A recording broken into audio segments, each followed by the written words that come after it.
Good morning students, मैं अभी आप लोगों को बताऊंगा what do you mean by double integration method.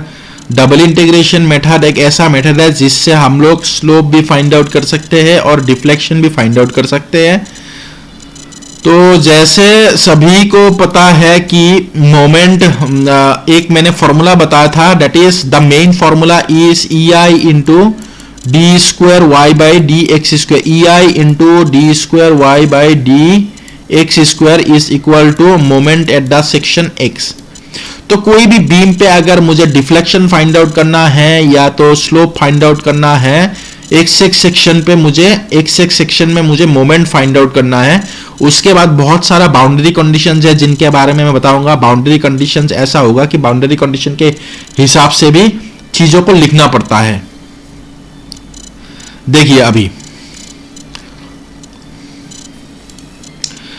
एक तो मैंने बता के रखा था अभी कि ये जो है मेन फॉर्मूला है। उसके बाद थीटा मैंने अभी बता दिया था, theta is equal to d y by d x. अगर इस फॉर्मूला से मुझे d y by d x निकालना है तो मैं इसको एक बार डिफरेंशिएट इंटीग्रेशन करूंगा दोनों तरफ, both side, left hand side right hand side. तो इंटीग्रेट कर दिया तो बन गया EI into d y by EI into d y by d x बन गया, which is equal to the integration of moment.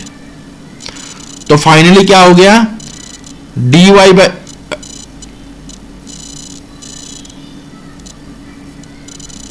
तो फाइनली ये हो गया d y by d x, जो कि हम लोगों के थीटा होते हैं, which will be equal to the 1 by EI d square y by d x square. इसको अगर इंटीग्रेट किया तो ये बन जाएगा d y by d x.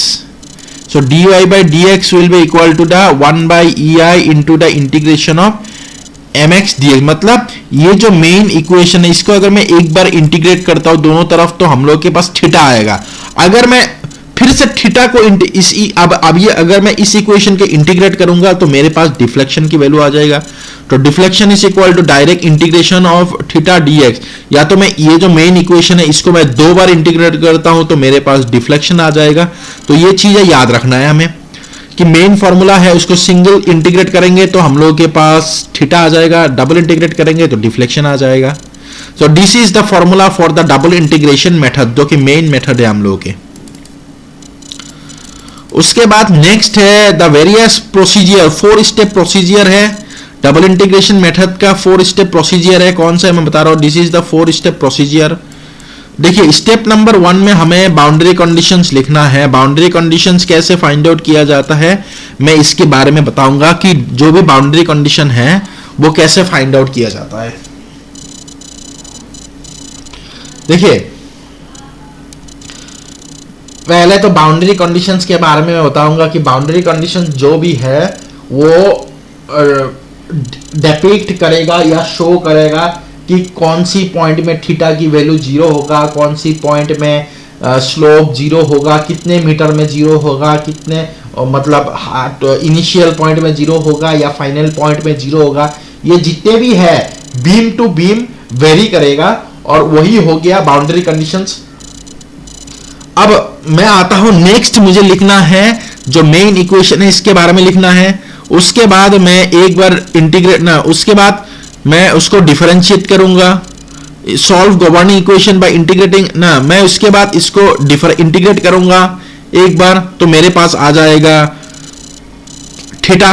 दूसरी बार इंटीग्रेट करूंगा तो मेरे पास आएगा डिफ्लेक्शन। उसके बाद बाउंड्री कंडीशंस को मैं सब्स्टिट्यूट कर दूंगा।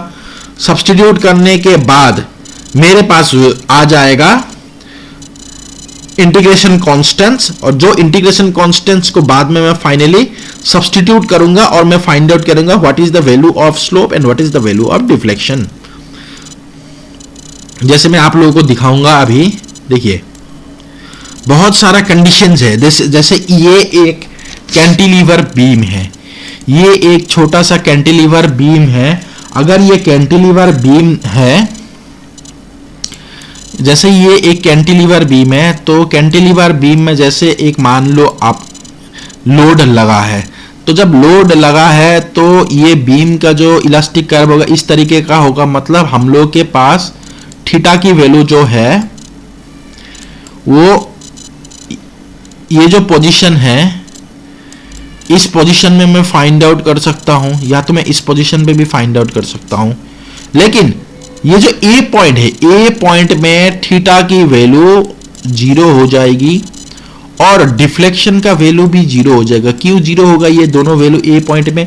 क्योंकि A point is the initial point, starting point, जहां पे फिक्स सपोर्ट है। तो फिक्स सपोर्ट के कारण यहां पे डिफ्लेक्शन भी नहीं होगा, स्लोप भी नहीं होगा। लेकिन जो बी पॉइंट है, धीरे धीरे क्या हो रहा है, डिफ्लेक्शन बढ़ते आ रहा है, और मैक्सिमम जो डिफ्लेक्शन है वो मैक्सिमम डिफ्लेक्शन कहां पे है, बी पॉइंट पे है। तो बी पॉइंट पे हम लोगों का जो डिफ्लेक्शन है वो मैक्सिमम है, और थीटा भी हम लोगों का बी पॉइंट में हम लोग फाइंड आउट कर सकते हैं। तो अभी हमें लिखना यह है कि अगर इनिशियल पॉइंट ये है तो L इज इक्वल टू 0, यहां पे L is equal to maximum, that is L। So L is equal to 0 पे हमें लिखना है boundary condition theta is equal to 0, y is equal to 0, और L is equal to L में लिखना है boundary condition theta is present but deflection is also present. और हमें यह भी चीज देखना है कि मोमेंट कहां पे 0 होगा। तो देखना यह है कि इस बीम में मोमेंट कहीं पे भी 0 नहीं है। क्यों नहीं है? क्योंकि फिक्स सपोर्ट जहां पे रहेगा वहां पे मोमेंट की वैल्यू होगा। अगर फिक्स सपोर्ट के जगह में कोई भी सपोर्ट रहते, जैसे फिक्स के जगह में अगर रोलर सपोर्ट रहता या हिंज सपोर्ट रहता, उसमें मोमेंट की वैल्यू 0 होगा। तो ये होगा तीसरा, मतलब हम लोग के पास जितने भी बाउंड्री कंडीशंस है वो सब यही है कि स्लोप के बारे में हमें बताना है, डिफ्लेक्शन के बारे में हमें बताना है, और मोमेंट के बारे में हमें बताना है। तो इसके बारे में मैंने ऑलरेडी बता दिया अभी आपको। सिमिलरली ये भी सेम टाइप ऑफ प्रोसीजर है, लेकिन ये पॉइंट ए के बारे में बताया है और ये पॉइंट बी के बारे में। मैंने दोनों पॉइंट के बारे में अभी बताया कि डिफ्लेक्शन यहां और यहां पे 0 होगा और मोमेंट यहां पे 0 नहीं हो सकता। लेकिन यहां पे क्या है, जहां पे लास्ट पॉइंट है बी पॉइंट में मैंने लोड लगा कर रखा, तो यहां पे मोमेंट, सिंपल सा बात है, मोमेंट का मतलब है फोर्स इनटू परपेंडिकुलर डिस्टेंस। तो यहां पे परपेंडिकुलर डिस्टेंस यहां तक आ रहा है, लेकिन यहां पे परपेंडिकुलर डिस्टेंस जहां पे लोड है उसी पॉइंट में मोमेंट कभी नहीं हो सकता, क्योंकि परपेंडिकुलर डिस्टेंस 0 है, तो मोमेंट इज इक्वल टू 0 है, और स्लोप भी 0 नहीं है और डिफ्लेक्शन भी 0 नहीं है। दोनों अवेलेबल है, दोनों प्रेजेंट है। उसके बाद मैंने बताया था, अभी नेक्स्ट बताऊंगा अभी कि ये जो सिंपली सपोर्टेड बीम है, सिंपली सपोर्टेड बीम में एक तरफ हम लोग का रोलर लगा कर रखा है, एक तरफ हिंज लगा कर रखा है। क्यों लगा कर रखा है? क्योंकि रोलर और हिंज जब रहते हैं तो इसमें डिग्री ऑफ स्टैटिक इंडिटर्मिनेसी जो है वो क्या होगा, degree of static indeterminacy will be equal to 0। मतलब क्या है, this beam is statically determinant. कैसे है मैं बताऊंगा। देखिए, हमें हमेशा देखना है जो सपोर्ट्स है, यहाँ पे हिंज रोलर है, यहाँ पे हिंज है, तो रोलर का नंबर ऑफ रिएक्शन 1 होते हैं, हिंज का 2 होते हैं, मिला के 3 है, और इक्विलिब्रियम इक्वेशन हम लोग के पास 3 है, तो इक्वल टू 0। मतलब ये डिटर्मिनेंट स्ट्रक्चर्स है। तो अगर ये डिटर्मिनेंट स्ट्रक्चर है तो इसमें हमें अभी देखिए ये हो गया स्टैटिकली डिटर्मिनेंट के बारे में। अब मैं दूसरा चीज देखूंगा कि कहां कहां पे डिफ्लेक्शन 0 होगा, कहां कहां पे स्लोप 0 होगा, कहां कहां पे मोमेंट 0 होगा। देखिए, ए पॉइंट और बी पॉइंट में हिंज एंड रोलर है, जिसमें सभी को पता है कि मोमेंट की वैल्यू 0 होगा, मोमेंट 0, मोमेंट 0। यहां पे सपोर्ट है तो यहां पे डिफ्लेक्शन भी नहीं हो सकता। लेकिन इलास्टिक कर्व बताता है कि यहां पे स्लोप हो सकते हैं, तो स्लोप इज नॉट 0। दोनों में ही स्लोप नॉट 0 है, यहां पे भी स्लोप है, यहां पे भी स्लोप है, तो स्लोप इज दोनों में नॉट 0 होगा।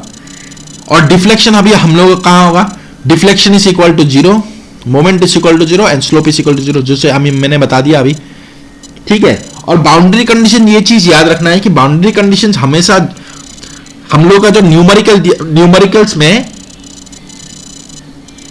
जो भी लेटर दिया रहता है, जैसे ए बी सी डी, जो जितने भी सपोर्ट्स होगा या एंड पॉइंट्स होगा, जैसे ए बी सी डी दिया रहेगा ना नोट पॉइंट, बाउंड्री कंडीशन होगा नोट पॉइंट्स या बाउंड्री पॉइंट्स में। लेकिन अलग पॉइंट्स में ये बाउंड्री कंडीशंस फेवरेबल नहीं है। तो इस तरीके से मुझे बाउंड्री कंडीशंस के बारे में पढ़ना है, और बाउंड्री कंडीशंस कैसे फाइंड आउट करना है मैंने ये बता दिया। अलग अलग टाइप ऑफ बीम्स के लिए अलग अलग होगा बाउंड्री कंडीशंस, और यही सब बाउंड्री कंडीशंस यूज करके आप लोगों को डबल इंटीग्रेशन मेथड्स को सॉल्व करना है। कि डबल इंटीग्रेशन मेथड जो भी है कैसे सॉल्व किया जाता है मैं नेक्स्ट क्लास में आप लोगों को बताऊंगा। Okay, thank you.